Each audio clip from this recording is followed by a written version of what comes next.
Hi guys, welcome to my channel. I'm Exolence. I figured with the looming full moon that we have, it'd be a great time to do a tour of my altar.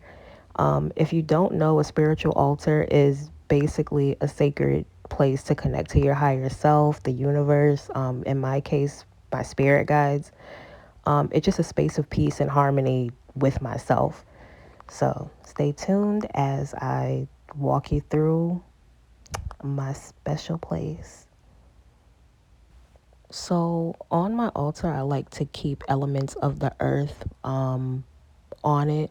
So I'll usually have my crystals for the earth, candles for fire, my plants, or what I consider air and water. I'll go more in depth about my crystals and what I have and what I chose down the line because that's like a whole nother topic. But these are my money trees. I actually hand painted these vases and they've grown quite a lot since I got them, and I absolutely love them. I added them to my altar mainly for prosperity and abundance. And here's my other 444 money tree. They just keep me calm. Right here, I have my sage. I actually use 3 different types of sage depending on what I need. They're all for clearing space and energy, though. So I have black, blue, and white, and I usually keep it inside my abalone shell.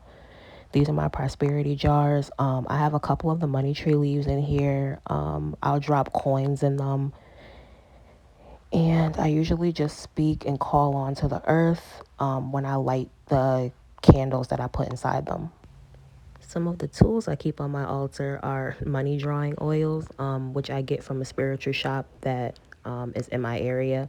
I usually put some drops inside of my candle or my prosperity jars before lighting them to release that good prosperity into the air.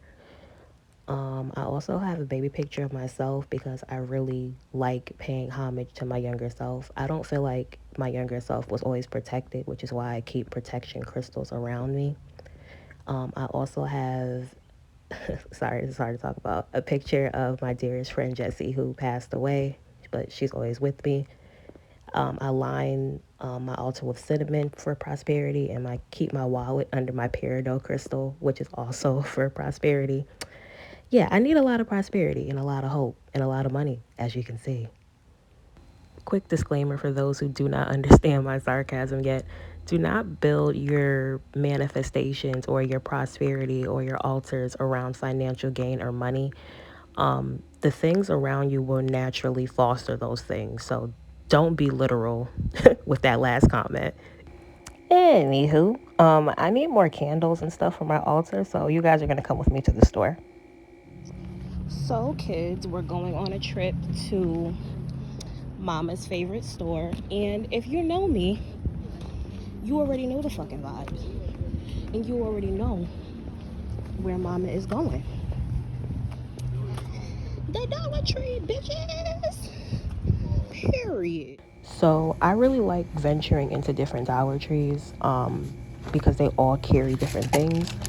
I was just coming from my dentist, and this one happened to be across the street, so I peeked in. It's a little bit junkier than a lot of the stores I'm used to, so I didn't stay all that long. Clutter stressing me out, so I just grabbed what I needed to get and got out. I got some wax melts, some tea lights. You can see the incense that's over in the corner. They have like chakra, air quote, incense, but I would really recommend sticking to ethically sourced stores, mom and pop shops, spiritual stores for things like that, because you want to make sure that it hasn't just been manufactured, tossed on a shelf, and you want to make sure that everything just has the right energy. This is just a view of the art section that I'd like to peek in, but I got what I needed, so I'm gonna head back home. So these are all my Dollar Tree pickups. I get my tea lights from Dollar Tree because you get $20 for $1, and it just makes more sense. You get 40 for 2, and a lot of these places like fucking CVS, for instance, they'll give you 50 for like $7. Like, bitch, excuse me, bye. See, I'm allergic to bullshit.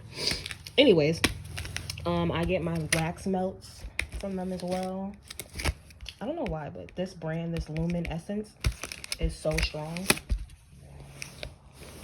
I also got some gay ass candles because we pan as fuck in this house. And a prayer candle. And I usually rip white Jesus off because, yeah, no comment. But yeah, so I'm gonna like get my altar together with all this. So what you see me here is lighting my blue sage and basically cleansing my altar. I can't stress this enough. Whether it's your incense, whether it's your candles, even the new speaker that I got that's in the corner, you should be cleansing everything that touches your altar. Various hands, various energies touch things that are in stores, and the last thing you want to do is carry any of that to your altar. So I'll usually flip my candle upside down, let the sage just completely surround it, and just cleanse everything. I do the same thing for my tea lights as well. At this point, I just organize my altar, and while I do this, I speak love and light over everything just to bring everything together. And at this point, I have everything set. My candles are together. I usually don't light that middle prosperity candle until the actual full moon, which for me is at 1:40 this afternoon. But I hope you took a lot from this video and are inspired to make your own altars or are even called to add a couple things to your altar. Just do what feels right to you. Thank you for tuning in, and I'll see you next time.